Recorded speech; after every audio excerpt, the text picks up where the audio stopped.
Bismillahirrahmanirrahim. Assalamualaikum warahmatullahi wabarakatuh. Innal hamdalillah nahmaduhu wa nasta'inuhu wa nastahdihi wa nastaghfiruh wa na'udzu billahi min shururi anfusina wa min sayyiati a'malina. Innahu may yahdihillahu fala mudilla lahu wa may yudlilhu fala hadiya lahu. Asyhadu an la ilaha illallah wahdahu la syarika lahu wa ashhadu anna Muhammadan abduhu wa rasuluh. Allahumma salli wa sallim ala habibina wa syafi'ina wa qudwatina wa dhukhrina sayyidina wa maulana Muhammad wa ala alihi wa ashabihi wa man tabi'ahum bi ihsanin ila yaumiddin. Subhanaka la ilma lana illa ma 'allamtana innaka antal alimul hakim. Wala hawla wala quwwata illa billahil aliyyil azim. Amma ba'du. Yang saya hormati tuan-tuan, puan-puan sedang penonton di Facebook Pejabat Qadi Daerah Kota Tinggi. Alhamdulillah kita dapat bersua lagi, kita dapat meneruskan lagi program tafsir Al-Quran secara online di Facebook Pejabat Qadi Daerah Kota Tinggi. Mudah-mudahan tuan-tuan, puan-puan yang senantiasa menunggu dan menyaksikan program tafsir ini, moga-moga kita semua senantiasa mendapat limpah rahmat daripada Allah Subhanahu wa taala, insya-Allah. Amin ya rabbal alamin. Alhamdulillah, pertama-tama marilah kita sama-sama merafakkan setinggi-tinggi puji dan syukur kehadrat Allah Subhanahu wa taala atas rahmat dan inayahnya kita dapat bersama-sama pada pagi yang berbahagia ini untuk kita meneruskan program kita dalam kita bertadabbur dan kita berkongsi sedikit sebanyak berkenaan dengan ilmu tafsir Al-Quran. Terlebih dahulu tuan-tuan, saya minta maaf ya. Rasanya dalam 2 minggu ni saya tak dapat bersama-sama untuk online kerana ada masalah kesihatan sedikit. Saya punya tekak ni macam tak berapa nak okey lah. Jadi Alhamdulillah pada hari ni tekaknya ada, Alhamdulillah ada lega. Mungkin berkat doa tuan-tuan puan-puan yang mana dah lama bila kelas tafsir ni ataupun secara online ni nak diteruskan. Mungkin itulah doa daripada tuan-tuan dapat sihat semula saya punya tekak lah ni. Alhamdulillah. Dan insya-Allah tuan-tuan, pada pagi yang berbahagia ini seperti mana yang telah kita janjikan, kita akan sambung program kita di mana pada pertemuan sebelum ni kita telah bahas tafsir surah Al-Fatihah. Dan kita secara ringkas kita telah berkongsi sedikit sebanyak tafsir surah Al-Fatihah daripada awal hinggalah habis. Alhamdulillah dah habis dah perbahasan tafsir surah Al-Fatihah dari ayat 1 sampai ayat yang ke-7. Dan pada hari ini tuan-tuan, saya mengambil sedikit masa berkenaan dengan perbahasan kelebihan tentang kalimah amin. Sengaja saya tak cerita tentang amin ni tuan-tuan pada pertemuan sebelum ni. InsyaAllah habis perbahasan amin ini tuan-tuan, saya akan terus kepada tafsir surah-surah yang akan datang insyaAllah.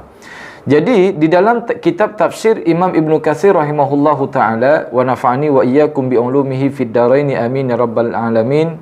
Di dalam kitab tafsir Ibn Katsir ini tuan-tuan, memang beliau telah meletakkan satu perbahasan khas tentang kelebihan amin.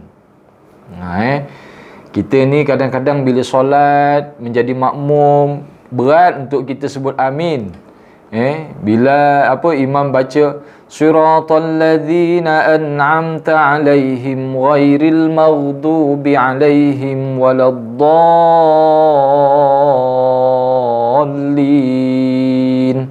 Amin. Imam sebut amin, kadang-kadang kita nak sebut amin pun payah.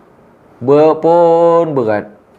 Ada yang semangat, dia pun menyahut aminnya imam. Amin. Ada yang kurang bersemangat, dia pun slow. Amin. Ada pula yang diam, dia cuma bila imam sebut amin dia pun diam. Dia cuma ngunyah sajalah tetapi tak mengeluarkan suara.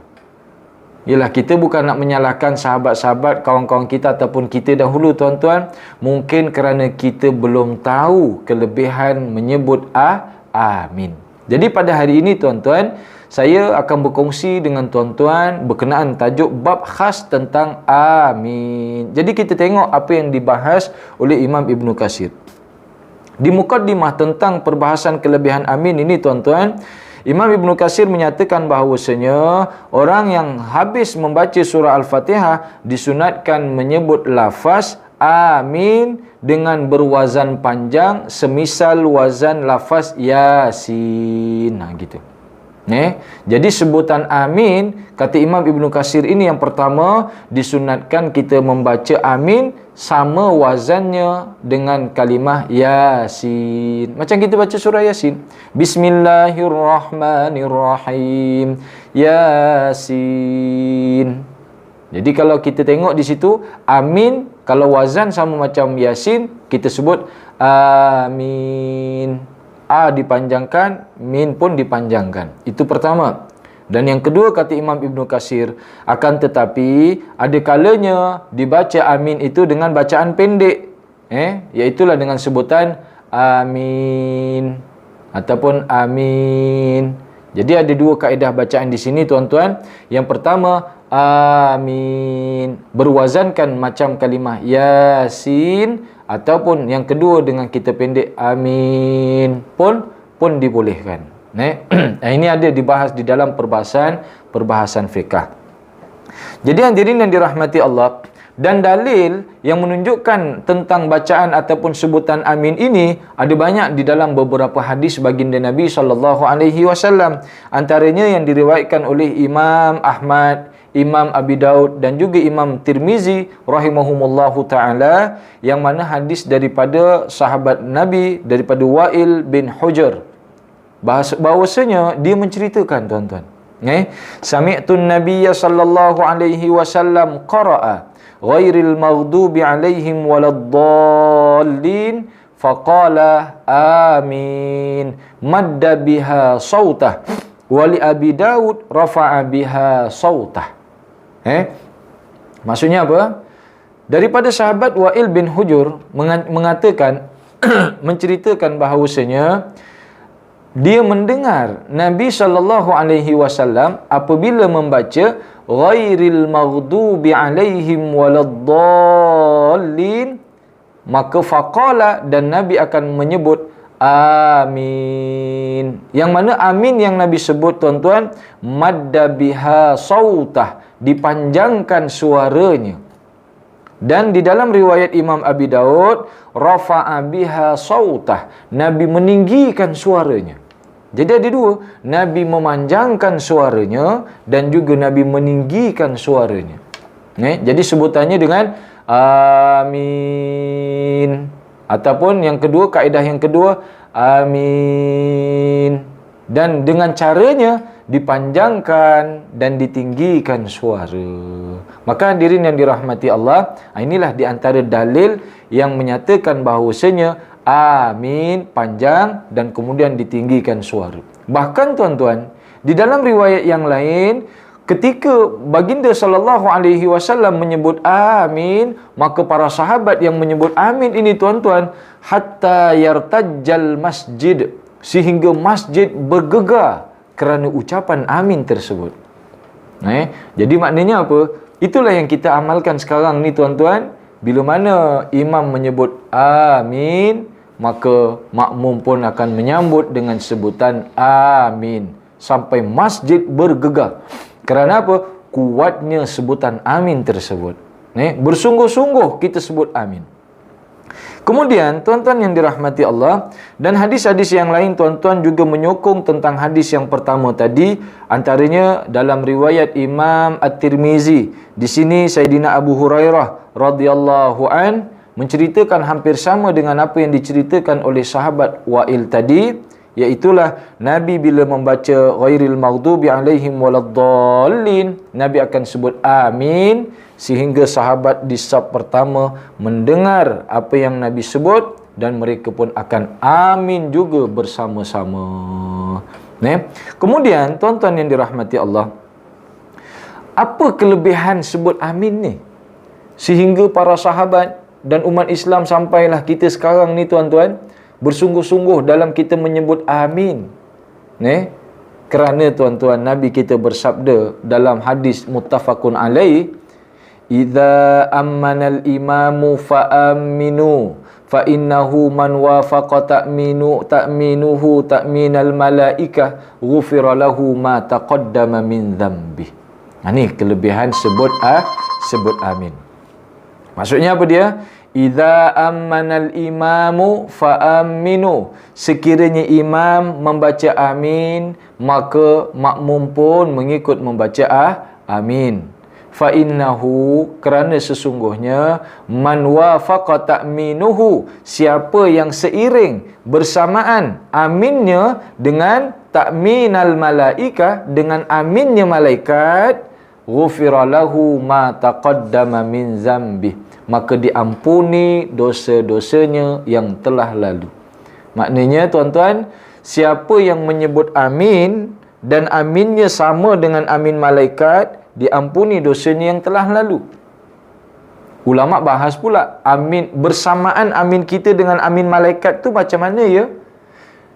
Maka ada yang memberi penyataan. Yang pertama, sama amin kita dengan amin malaikat, maknanya doa kita dikabulkan Allah. Dan yang kedua, sama amin kita dengan aminnya para malaikat, iaitulah ikhlas. Kita sebut amin ni dengan maknanya ikhlas. Sebab amin ini tuan-tuan membawa maksud, ya Allah istajib du'aana, ya Allah kabulkanlah doa kami. Kerana di dalam surah Al-Fatihah tu kan ada doa tu, ayat yang ke-6, ayat yang ke-7. Kita doa, ya Allah kurniakanlah kami hidayah menuju jalan yang lurus, jalan yang benar, jalan orang yang kamu kurniakan nikmat ke atas mereka, bukan jalan orang yang kamu murka, dan bukan juga jalan orang yang sesat. Amin. Ya Allah kabulkanlah doa kami. Jadi amin yang kedua, iaitulah pendapat kedua mengatakan sama amin kita dengan amin malaikat daripada segi keikhlasan. Maknanya kita sebut amin ni tuan-tuan, dah lahir dari dalam hati. Bersungguh-sungguh, ya Allah, saya bersungguh-sungguh mohon hidayahmu agar jalan hidup saya lurus dan benar, istiqamah dalam beramal ibadah, jalan yang seiring dengan jalan orang yang kamu kurniakan nikmat, bukan jalan orang yang kamu murka, dan bukan juga jalan orang-orang yang sesat. Jadi itulah tuan-tuan, kelebihan dengan kita menyebut amin, bukan hanya dikabulkan apa yang kita minta tuan-tuan, bahkan Nabi kita bersabda, ghufira lahu ma taqaddama min dhanbi, diampuni dosa-dosanya yang telah lalu. Masya Allah tuan-tuan ya, dosa kita ni banyak. Dosa kita ni banyak, tak terhitung, tak terkira. Daripada kita kecil tuan-tuan sampailah seketika ini, ada je dosa-dosa kita. Kadang-kadang pagi-pagi bangun tidur, bukanlah kita terus baca Quran ataupun berselawat. Tidak. Kita buka Facebook, kita pun tengok orang-orang. Kadang yang kita tengok orang tak menutup aurat. Kadang orang gambar-gambar yang kurang okey. Kadang kita melihat pengaduan-pengaduan seseorang yang kurang baik. Nampak pula orang mengadu domba. Pagi-pagi tu tuan-tuan, dah ada dosa kita. Tetapi dengan sebutan amin ini, Masya Allah. Allahumma salli ala Sayyidina Muhammad wa ala ali Sayyidina Muhammad, diampuni dosa-dosa kita yang telah lalu. Maka dengan sebab itulah tuan-tuan, selepas ni bila mana kita solat, bila mana kita menjadi makmum ataupun kita solat bersendirian sampai pada ghairil maghdubi alaihim waladdallin, bersungguh-sungguhlah kita dalam menyebut amin. Kerana apa? Pada amin itu adanya keikhlasan, kena dilahirkan keikhlasan dalam diri kita, dan adanya pengampunan daripada Allah Subhanahu wa ta'ala. Okey. Dan kemudian tuan-tuan, dalam riwayat ataupun di dalam kitab Sahih Muslim, di sini ada sahabat baginda Nabi sallallahu alaihi wasallam, iaitu daripada Abu Musa Al-Asy'ari radhiyallahu an, berkata, idza qala ya'ni al-imam waladdallin faqulu amin, yujibukumullah. Sekiranya imam membaca waladdallin amin, maka kita pun jawablah dengan sebutan amin. Kerana apa? Ia membawa maksud, amin ini membawa maksud yujibukumullah. Nescaya Allah akan perkenankan doa kalian. Jadi sebutan amin ni jangan main-main lah. Jangan amin. Ada orang sambil sebut amin tu tengok kepala, tengok atas. Ghairil maghdubi alaihim waladdallin. Amin. Dia sembahyang mata tengok kiri, tengok kanan, amin, sambil tengok cicak pula kat bawah tu. Tak, biarlah lahir dari dalam hati kita, amin. Ya Allah, kabulkanlah doa kami, ya Allah.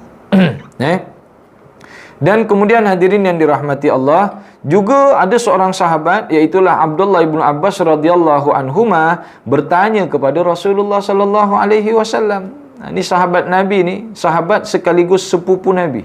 Ini Abdullah bin Abbas. Ini kalau kita tahu sejarah beliau, kita mengenal Abbas adalah pakcik Nabi. Abbas ada anak bernama Abdullah. Abdullah bin Abbas ini adalah sepupu kecil Nabi sallallahu alaihi wasallam. Dia pernah bertanya, "Ya Rasulullah, ma makna amin?" Ya Rasulullah, apa makna amin? Maka Nabi pun jawab, Rabbif'al. Membawa maksud, ya Allah, kabulkanlah, lakukanlah apa yang kami minta, maknanya kabulkanlah doa kami, ya Allah. Ini jawapan langsung, direct daripada Nabi SAW kepada sahabat yang bertanya. Maka hadirin yang dirahmati Allah, kemudian kita sambung sedikit lagi tuan-tuan. Dan di dalam riwayat muttafaqun alaih juga, Nabi kita dia bersabda, idza ammanal imamu fa aminu. Kalau imam sebut amin, maka makmum pun sebut amin juga. Jadi saya menyeru kepada tuan-tuan, pada diri saya juga, agar lepas ni tuan-tuan kita bersungguh-sungguh dalam menyebut amin. Okey, kemudian kita melihat hadis yang diriwayatkan oleh Imam Ahmad. Ini dia agak unik sedikit tuan-tuan. Rupanya kelebihan amin ni, dia menjadi satu kedengkian bangsa Yahudi kepada umat Islam. Kerana mereka ni agak jealous. Mereka ni nampak, orang Islam ni luar biasa lah. Menyebut amin tu bersama-sama dan seiring dalam satu masa. Itu yang Nabi kita bersabda tuan-tuan. Innahum la yahsuduna ala syai'in kama yahsuduna alal jumu'ati allati hadanallahu laha wa dhallu anha wa alal qiblati allati hadanallahu laha wa dhallu anha wa ala qaulina khalfal imami amin. Nabi kita bersabda tuan-tuan, sesungguhnya orang Yahudi ini mereka tidak dengki terhadap kita atas sesuatu perkara sebagaimana kedengkian mereka terhadap kita solat Jumaat. Yang mana mereka tidak ada solat seperti macam kita solat Jumaat. Allah tidak beri hidayah pada mereka solat macam solat Jumaat. Dan juga mereka dengki kepada kita kerana kiblat, wa alal qiblatil lati hadanallahu. Dan mereka dengki terhadap kiblat yang Allah Ta'ala hidayahkan kepada kami dan Allah tak beri kepada mereka. Kerana kiblat kita ni tuan-tuan luar biasa. Kiblat kita Kaabah. Kaabah ni tuan-tuan kita tahu kan, adalah kiblat bangunan yang dibina oleh Nabi Adam alaihissalam. Apabila berlaku banjir pada zaman Nabi Nuh alaihissalam, bangunan itu roboh. Cuma masih ada dia punya paksinya. Ini nanti insya-Allah kita akan jumpa kisah ni tuan-tuan di dalam surah Al-Baqarah. Wa idh yarfa'u Ibrahimul qawa'ida wa Ismailu Rabbana taqabbal minna.